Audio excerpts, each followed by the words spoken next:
నిజంగా కొన్ని కట్టించుంటే ఆనాటి 10 సంవత్సరాలలో ఆర్థిక పరిస్థితిని ఈ రకంగా కొల్లగొట్టి ఉండకపోతే ఈ ఇందిరమ్మ స్కీముతో పాటు ఏవైతే ఈ రాష్ట్ర ప్రభుత్వం అనుకుందో, ఈ రాష్ట్ర ప్రభుత్వము ఎన్నికలకు ముందు ఇచ్చిన హామీలు ఉన్నాయో వాటిని చాలా వడివడిగా ఎప్పుడో చేసి ఉండేది.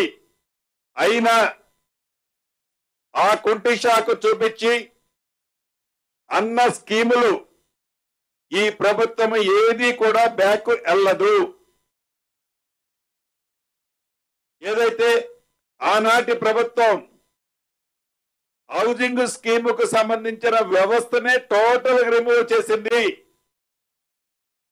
ఇందాక రెవెన్యూలో చేసినట్లు ఇప్పుడు మళ్ళా నిర్మించుకుంటున్నాము హౌసింగ్ సెక్టార్ ని.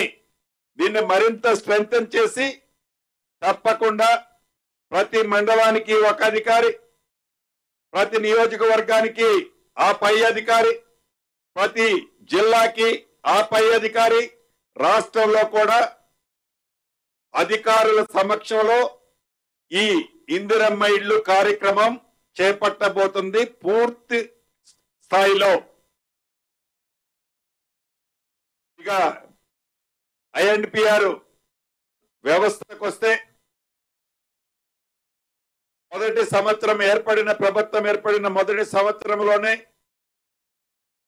ఆనాటి ప్రభుత్వం కొంత కార్పస్ ఫండ్ కింద ఇస్తే మన ఇందిరమ్మ ప్రభుత్వం కూడా వాళ్ళకి చేయూతనిచ్చే దాంట్లో భాగంగా 10 కోట్ల రూపాయలు వారికి ఇవ్వటం జరిగింది.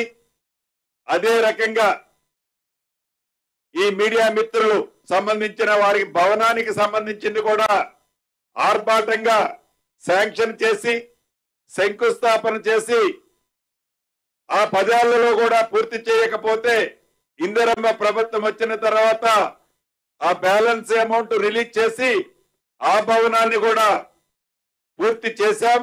రాబోయే కొద్ది రోజుల్లో తప్పకుండా గౌరవ ముఖ్యమంత్రి రేవంత్ రెడ్డి గారి చేతుల మీదుగా దాన్ని ఓపెన్ చేసుకోబోతున్నాం. ఇంకా ఇళ్ల స్థలాల విషయానికి వచ్చినప్పుడు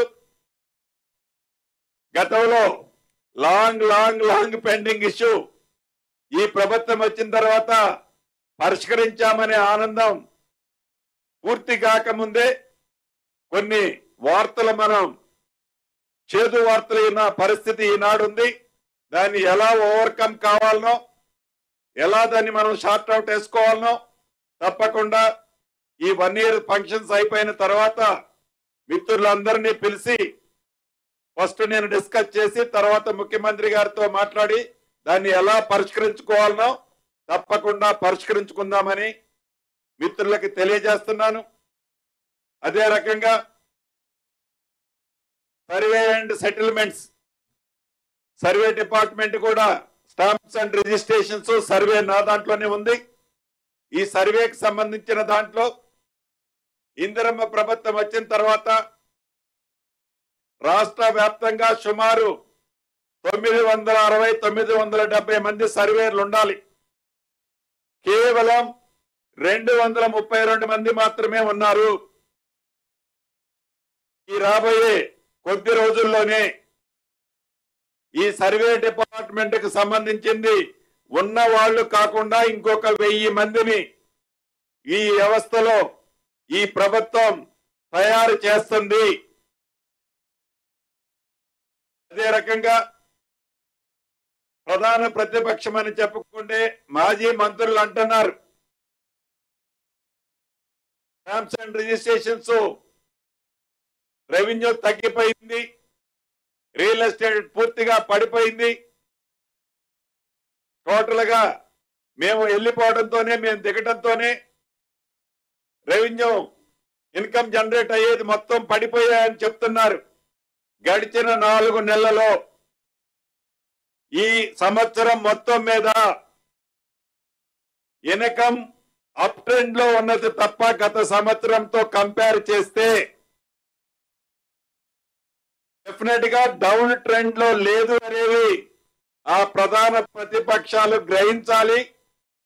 అనేది ఈ వేదిక ద్వారా వాళ్ళకి తెలియజేస్తున్నాను. మేము ఆశించినంత పెరగలేదు. మేము అనుకున్నాం 15 to 18% పెరుగుద్దని అనుకున్నాం. అంత పెరగని మాట వాస్తవం. గ్లోబల్ అవేర్గానే రియల్ ఎస్టేట్ అంత గొప్పగా లేదు. అయినా కూడా మన తెలంగాణ రాష్ట్రంలో అప్ ట్రెండ్ లో ఉంది తప్ప డౌన్ ట్రెండ్ లో లేదు అనేది ఆ మిత్రులు గమనించాలని వారికి కూడా ఈ వేదిక మీద నుంచి తెలుపుతూ, ఈ స్టాంప్స్ అండ్ రిజిస్ట్రేషన్ కి సంబంధించిన సబ్ రిజిస్ట్రార్ ఆఫీసులను కూడా గతంలో చెప్పిన విధంగా ఇప్పటికే కొన్ని ఐడెంటిఫై చేశాం.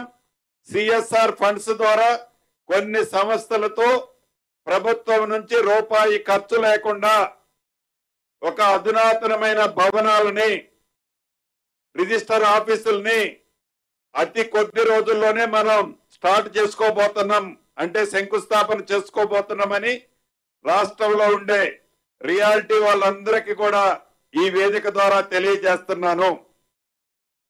చిట్ట చివరిగా నేను చెప్పదలుచుకున్నది ఒక్కటే. ఒక సామాన్యుడు, ఒక గ్రామీణ ప్రాంతంలో ఉండే ఒక పేదవాడు తను ఒక ఓటు ద్వారా తెలంగాణ రాష్ట్రంలో మార్పు తీసుకొస్తే ఈ మార్పు ఫలితాలు ఆనాడు 10 సంవత్సరాలు పరిపాలించిన ప్రభుత్వం ఏదైతే పరిపాలించిందో దానిని మరిపించే విధంగా ఈనాడు గౌరవ ముఖ్యమంత్రి రేవంత్ రెడ్డి గారి నాయకత్వంలోని ఈ ప్రభుత్వం పని చేస్తుంది. సంవత్సరం క్రితం పేదవాళ్ల గుండెల్లో ఏ రకంగా అయితే ఇందిరమ్మ వారి గుండెల్లో ఉందో, సంవత్సరం తర్వాత పరిపాలన కూడా అంతే గుండెల్లో ఉంది. రాబోయే 4 సంవత్సరాల తర్వాత కూడా అదే విధంగా ఉండే విధంగా ఇందిరమ్మ పరిపాలనలో మేమందరం కష్టపడి పనిచేస్తామని రాష్ట్ర ప్రజలందరికీ మీ ద్వారా తెలుపుతూ సెలవు తీసుకుంటున్నాను.